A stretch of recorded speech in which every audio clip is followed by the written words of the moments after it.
कि नवरात्रि पर सीएम पुष्कर सिंह धामी ने पूजन अर्चन किया माता का। मुख्यमंत्री आवास में विधि विधान से कन्या पूजन किया गया। सीएम धामी खुद कन्याओं को खाना परोसते उनसे बात करते दिखाई दिए। सीएम धामी ने अपने हाथों से कन्याओं को खाना भी खिलाया। सीएम धामी ने सरकारी आवास पर परिवार के साथ कन्या पूजन किया।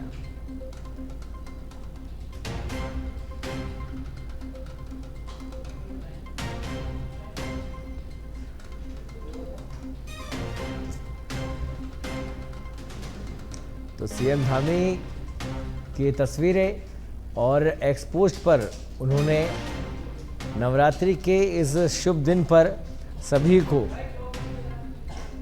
बधाई भी दी। फिलहाल आपने तस्वीरें देखी जहां पुष्कर सिंह धामी कन्या पूजन करते हुए, कन्याओं से बातचीत करते हुए, उन्हें अपने हाथ से भोजन कराते हुए दिखाई दिए। तो सनातन परंपरा का निर्वहन करते हुए नवरात्रि के आखिरी ये 2 दिन अष्टमी और नवमी विशेष पूजा अर्चन के दिन होते हैं। विशेष पूजा अर्चना की जाती है और विशेष पूजन अर्चन मुख्यमंत्री आवास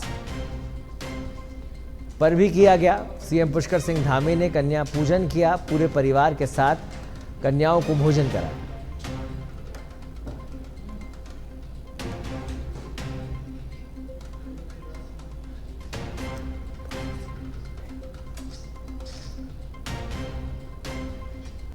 प्रदेश की समस्त मातृशक्ति को अंतर्राष्ट्रीय बालिका दिवस की हार्दिक बधाई एवं शुभकामनाएं। हमारी सरकार बेटियों को सशक्त एवं स्वावलंबी बनाने के लिए संकल्पबद्ध है। ये एक्सपोस्ट की सीएम पुष्कर सिंह धामी ने और इसके लिए प्रभावी योजनाएं चलाई जा रही है। आइए हम सभी बेटियों को सुरक्षित वातावरण देने एवं शिक्षित बनाने का संकल्प लें। तो आज बालिका दिवस भी है, नवरात्रि के पावन दिन भी है, नवमी का दिन है। ऐसे में पुष्कर सिंह धामी सीएम उत्तराखंड ने एक्सपोस्ट के माध्यम से सभी को बधाई दी।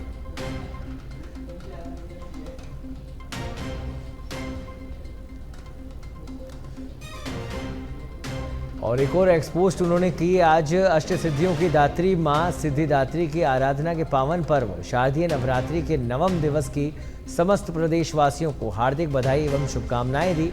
मां सिद्धिदात्री से आप सभी के सुख समृद्धि और आरोग्यपूर्ण जीवन की कामना करता हूं।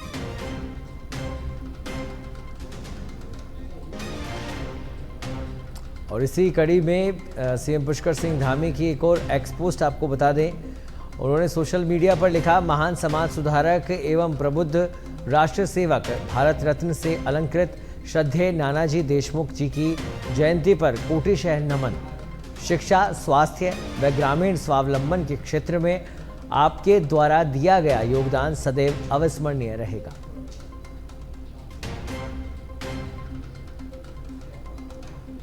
तो एक्सपोस्ट की इसी कड़ी में एक और एक्सपोस्ट सीएम पुष्कर सिंह धामी की। सामाजिक न्याय के पक्षधर, विचारक और आपातकाल के दौर में तत्कालीन सरकार की दमनकारी नीतियों के विरुद्ध संपूर्ण क्रांति का बिगुल फूंकने वाले लोकनायक जयप्रकाश नारायण जी की जयंती पर कोटि कोटि नमन। लोकतंत्र के सजग प्रहरी के रूप में आपके द्वारा किए गए कार्य सदैव प्रेरणा स्तंभ रहेंगे।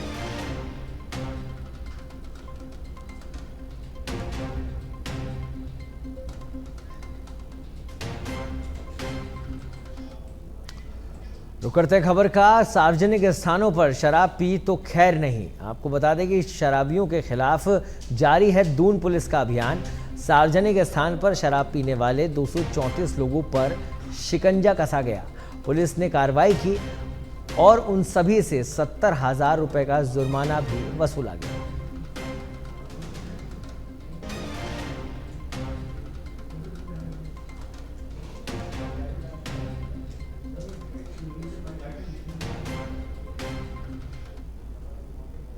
उत्तराखंड के चमोली में नाबालिग से नाई ने दुष्कर्म किया। आपको बता दें कि धर्म विशेष के नाई ने बेहोश कर नाबालिग से दरिंदगी की। विरोध में सड़कों पर उतरे हिंदू संगठनों ने विरोध में सभी दुकानें बंद करवाई। पुलिस ने आरोपी को गिरफ्तार करके 14 दिनों की न्यायिक हिरासत में भेज दिया है।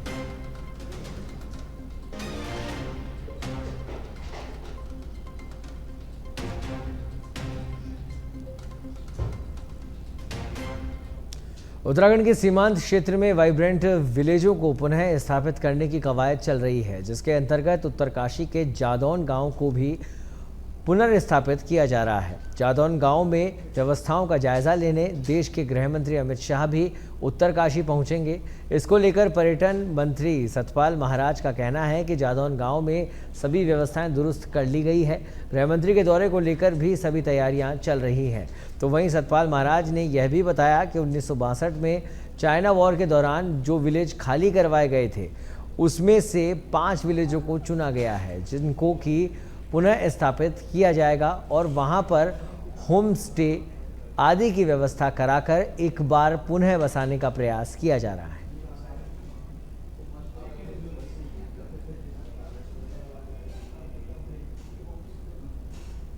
हम विलेज हैं जो हमारी सीमाओं की रक्षा करते हैं, वो वाइब्रेंट विलेज में हमने एक जादून को चुना है और उसका काम हमारा जारी है। 1962 में चाइना वॉर के अंदर जादून को खाली करा लिया गया था। इसी प्रकार से अन्य 5 गांव भी खाली करा लिए गए थे, जिसमें बगोली था, हर्षिल था और इस प्रकार के गांव खाली कराए गए थे। तो ये गांव जो है एक्चुअली फ्रोजन इन टाइम है। ये गांव खड़े हुए हैं, मकानात खड़े हुए हैं, पर वहाँ कोई रहने वाला नहीं है। तो हमने जादून को चुना, वो हमारा प्रथम गांव है और उसको हम डेवलप कर रहे हैं ताकि लोग वहाँ जा कर के और वहाँ रह सकें, होम स्टे में रह सकें। और उसके लिए माननीय हमारे गृह मंत्री जी आ रहे हैं, अमित शाह जी, उनका हम अभिनंदन करते हैं। सभी जिलों से भूमि की खरीद फरोख्त को लेकर मुख्य सचिव ने रिपोर्ट मांगी है। सीएस राधा रतूड़ी ने इस संबंध में सभी जिलाधिकारियों को निर्देश जारी कर दिए हैं। साथ ही सभी को ये निर्देश जारी कर अनिवार्य रूप से 1 सप्ताह के भीतर राजस्व परिषद के माध्यम से ब्यौरा देने के निर्देश दिए गए हैं। राज्य सरकार ने भूमि की खरीद फरोख्त की जांच और उसका ब्यौरा जुटाने का दायरा बढ़ा दिया है। अब 4 जिलों से नहीं, सभी 13 जिलों से भूमि खरीद का ब्यौरा तलब किया गया है।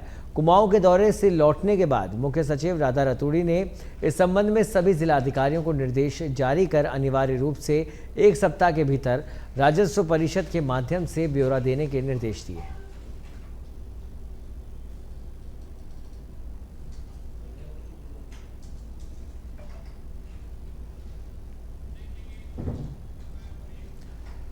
देवभूमि में अष्टमी और नवमी के मौके पर मंदिरों में भक्तों की धूम नजर आई।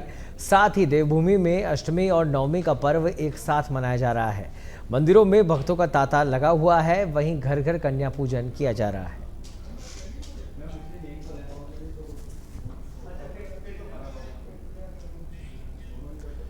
मल्टीनेशनल फूड चेन केएफसी पर जिला फूड सेफ्टी डिपार्टमेंट ने गंभीर आरोप लगाया है। मामला उस समय सामने आया जब विभाग ने केएफसी द्वारा उपयोग किए जा रहे वाटर स्टैंड की जांच की और पाया कि वाटर टेस्टिंग रिपोर्ट में गलत जानकारी दी गई है। इस मामले में विभाग ने एडीएम कोर्ट में वाद दायर किया। आपको बता दें, विभाग ने इस मामले में एफएसएसएआई एक्ट 2006 के तहत कार्रवाई करते हुए केएफसी पर मिथ्या सूचना देने का आरोप लगाया है, जिसके तहत अधिकतम 10 लाख रुपए तक का जुर्माना लगाया जा सकता है। अपर आयुक्त ताजवर सिंह ने बताया कि किसी भी रेस्टोरेंट या होटल के लिए पानी की शुद्धता बहुत आवश्यक है। उन्होंने कहा कि शुद्ध पानी से भोजन नहीं पकाया गया तो इससे कई बीमारियों का खतरा बढ़ सकता है।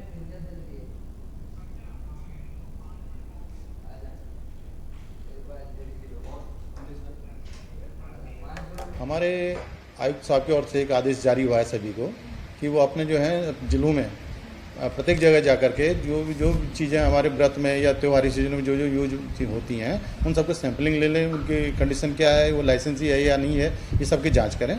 और उसके आधार पर हमने सबको बोला कि अपनी रिपोर्ट्स जो है हमको भी सूचित करें कि क्या उसमें कार्रवाई की गई क्या नहीं की। और रेगुलर ड्राइव चलती रहती है, केवल त्योहारी सीजन में ही हम प्रत्येक दिन उसमें अपने सभी डीओज या जो एफएसओज हैं या हमारे डिप्टी कमिश्नर जो हैं उनको सबको आदेश किया हुआ है कि वो अपने अपने क्षेत्रों में देखें कि कहीं ऐसी मिलावटी या अनहाइजीनिक चीज़ें ना उपलब्ध हों। रैंडमली हम लोग सालों भर सैंपल लेते रहते हैं, लेकिन जब विशेष अभियान चलता है या त्योहारी सीजन चलता है तो मिलावट की संभावना ज़्यादा हो जाती है। तो उस समय थोड़ा सा हम लोगों की गंभीरता भी बढ़ जाती है और कार्रवाई भी बढ़ जाती है। तो सैंपल की रिपोर्ट आने में थोड़ा समय लगता है। रिपोर्ट के आधार पर हम लोग वाद स्वीकृति के उपरांत संबंधित न्यायालय में केस दायर करते हैं। अभी हाल ही में हम लोग केएफसी पर उसके द्वारा मिथ्या सूचना। उत्तराखंड को 38वें राष्ट्रीय खेल के साथ साथ विंटर नेशनल गेम की मेजबानी करने का मौका भी मिला है।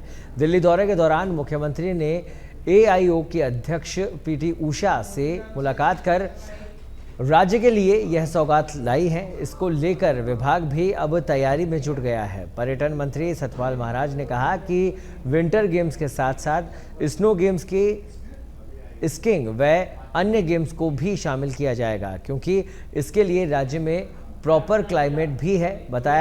उन्होंने बताया कि विंटर गेम्स को लेकर विभाग रज्जू मार्ग व रोपवे की भी व्यवस्था कर रहा है, जिसके लिए विभागीय अधिकारियों को निर्देश दिए जा चुके हैं।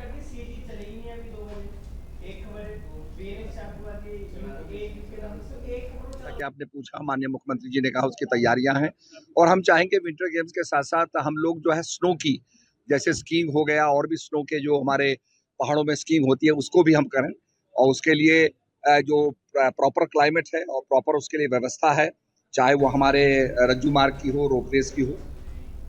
राष्ट्रीय तंबाकू नियंत्रण कार्यक्रम के अंतर्गत देहरादून के CDO अभिनव शाह की अध्यक्षता में जिला स्तरीय समिति की बैठक हुई, जिसके दौरान कोटपा अधिनियम और तंबाकू निषेध अभियान के साथ साथ जनपद में तंबाकू विक्रेता लाइसेंसिंग व्यवस्था को लागू करने की तैयारियों पर चर्चा हुई। इस बात पर CDO अभिनव शाह ने कहा कि बैठक में निर्देश दिए गए हैं कि हमारी जिला स्तरीय समिति शहर में निरीक्षण कर तंबाकू विक्रेताओं को मानकों के आधार पर बिक्री करने पर नजर रखेगी। साथ ही उन्होंने कहा कि हमने ऋषिकेश और मसूरी में विशेष अभियान शुरू करने के निर्देश दिए हैं, जिसमें सभी तंबाकू विक्रेताओं को नगर निगम और नगर पालिका से लाइसेंस प्राप्त करना अनिवार्य होगा। बेसिकली जो हमारी बैठक हुई थी वो कोटपा एक्ट के अंतर्गत हुई थी, जिसमें जो सिगरेट रिलेटेड जो प्रोडक्ट होते हैं उनके ऊपर थी कि उसको कैसे नियंत्रण करना है। तो उसमें सबसे पहले तो यही चर्चा की गई थी, हमें अवेयरनेस अच्छे से बढ़ानी है, स्पेशली जो हमारे स्कूल्स हैं और जो हमारा मार्केट एरिया है जहाँ भी ये सिगरेट प्रोडक्ट्स जो सेल हो रहे हैं उनको हमें अवेयरनेस करनी है। उनके लिए कुछ फॉर्मेट्स है, तो उसकी हमने सभी डिपार्टमेंट्स को बोला है कि वो उसमें प्रॉपरली इसमें करें। इसके अलावा जो हमारी कमेटी है वो भी शहरों में जाके आपका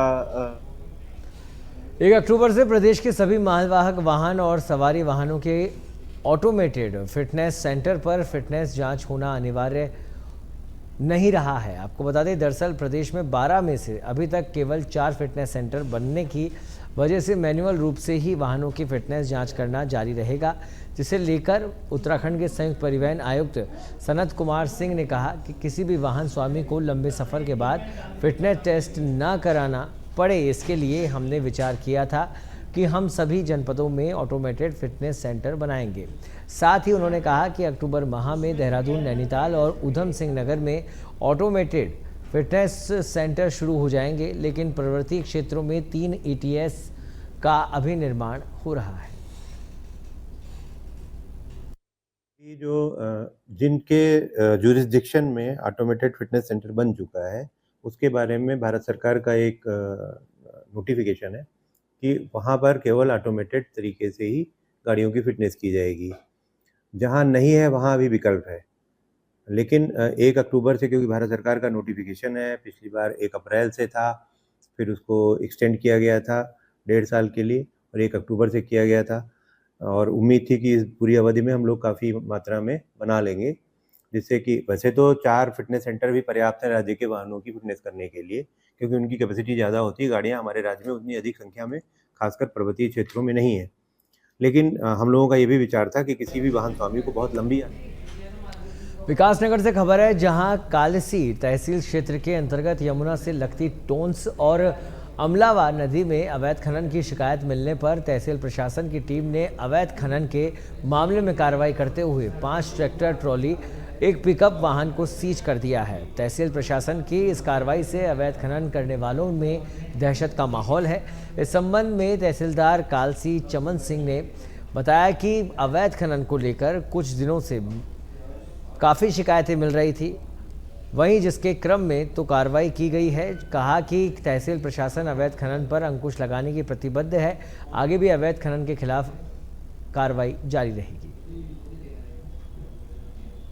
तहसील क्षेत्र अंतर्गत हमको अवैध खनन के परिवहन की शिकायतें काफ़ी दिनों से प्राप्त हो रही थी, जिसके क्रम में हमारे द्वारा दिनांक 8 एवं 9 अक्टूबर की रात्रि को ये एक अभियान चलाया गया, जिसमें अवैध खनन का परिवहन कर रहे 5 ट्रैक्टर और एक पिकअप गाड़ी को जब्त किया गया है, जिनसे हमारे द्वारा खनन के संबंध में वैध दस्तावेज चाहे गए, परंतु उनके द्वारा कोई भी वैध दस्तावेज नहीं दिखाया गया, जिसके क्रम में हमारे द्वारा उन सभी वाहनों को पकड़कर तहसील प्रांगण में खड़ा किया गया है, जिसकी रिपोर्ट हमारे द्वारा जिलाधिकारी महोदय को उक्त वाहनों के विरुद्ध शास्ति अध्यारोपित कर